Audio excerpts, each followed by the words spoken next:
Hey everybody, welcome to the Leader Lab. This is Leadership Shorts, quick thoughts to help you level up your leadership. My name is Chad Wright. I'm the founder of Forward Partners. I am joined by the lovely and talented partner in podcasting, Emily Gray Steele. Emily, what are we talking about today? Are you ready for a quote? I'm ready for a quote. I'm excited about this quote. There is no way I can truly disconnect. Said by unhealthy leaders everywhere. Unhealthy leaders everywhere. And for all my clients who have said this to me, just know that I'm saying this in a very loving way when I say unhealthy leaders. This is something I encounter a lot where leaders at that highest level are saying there is no way I can truly disconnect. And what they're really, by saying that, by having that story, they are essentially saying, I don't have to worry about disconnection because it's not possible.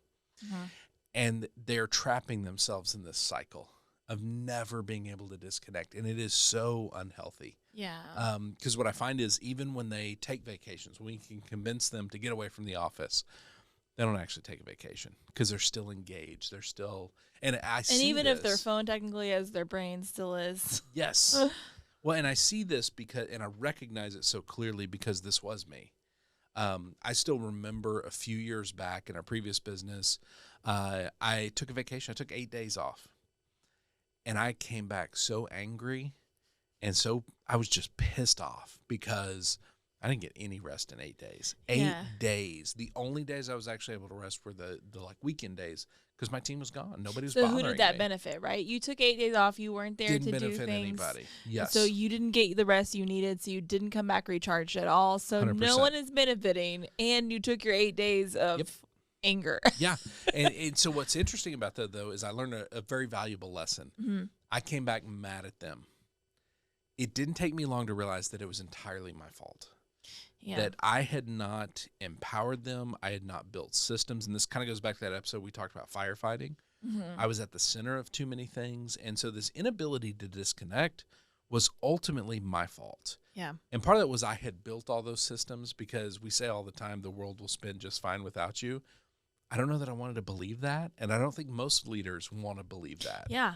There's no way I can truly disconnect. Yes.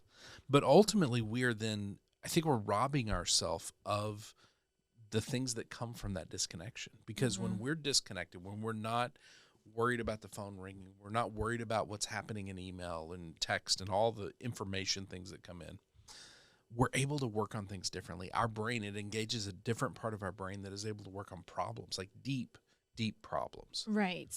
That's what we're missing. Is that similar to that old saying, the watch pot never boils situation? Kinda. I think it made sense in my brain. No, it actually, as I'm thinking about it at first, I was like, no. Clearly that's dumb. It's not. But no, it's really not. It's actually genius. Like when you're sitting there staring at it, it's not going to boil, right? That's the old saying anyway. It is very similar to that. When you are sitting there engaged constantly, all these incredible ideas are just floating out here waiting to be discovered. Yeah. But if we never disengage, we're never going to discover those things. Yeah. And so we really do have to work on that, absolutely, because that is what I started to discover when I truly did start to disconnect. Was, man, when I disconnected from work, I came back fired up. And it was so funny to see the distinction between coming back angry and coming back fired up. Yes. And it was just so different. And again, we talk about how we send our teams home. My team went home that day in a different way, right? Right. Well, and then they're not also, when you show up ready to go, they're not also still like, we couldn't figure anything out. We couldn't get in touch with you. We don't know what's going on. They're also ready. Like, I did something while you were gone, and I was able to, we got it done. And they're also empowered in a way of like, we were able to do this and we can do this. Yeah. That's a great point. It gets very exciting for them. Because they start to see what's possible. Yeah. And you start to see what's possible. You start to go, oh, the world does spin. I can let go. And that becomes really, really exciting. And I think one of the pieces that we fall into a lot is okay, well, if I don't do it, who's going to? Yeah. And like there's ways to do it and get it done to where you don't have to ask that question. If you're prepared and you have set up the process to get that done, then you can disconnect and not have to stress. And you can step away from it and see the benefit of that. And the thing we have to think about, though, is this disconnection is not going to happen accidentally. Yeah. Again, we're going to mention intentionality. Again, is one of our favorite words. You have to intentionally build systems to disconnect. Yeah. I was talking to a police chief one day, and they're the worst about not disconnecting, right? Because sometimes it is literally life and death, but not always. And so because of that, they're engaged all the time. The thing I see more often than not is if the top leader is engaged all the time, everyone else feels like they have to be. Yeah. You will hear the people below them voice, I cannot disconnect. And so it's an important thing for us to understand as leaders that we have to do that for their own health, to demonstrate to them how to disconnect. Because that's that unintentional versus intentional rest. 100%. If you don't make the choice to do it, it's going to happen eventually. It's going to happen eventually. Your body's going to force you to. But I think this is building that intentionality. So like if you are that leader, intentionally build a way to disconnect. So in talking with this police chief, he said, I can never disconnect. Well, why not? Well, what if a school shooting happens? Well, God forbid, let's talk about that. So if you need to disconnect, first, I think you have to very clearly communicate, how long am I disconnecting? So I'm going to take 2 days and I am not going to be available.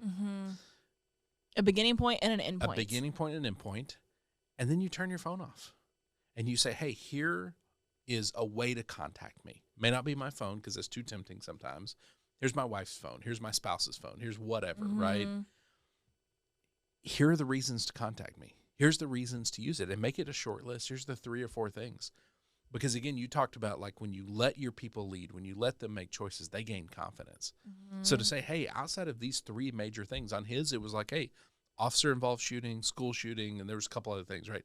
Outside of these things, you guys run it. You can handle this. Yeah, you can do it. And if one of those things happens, here's my wife's phone number. I know you can contact me.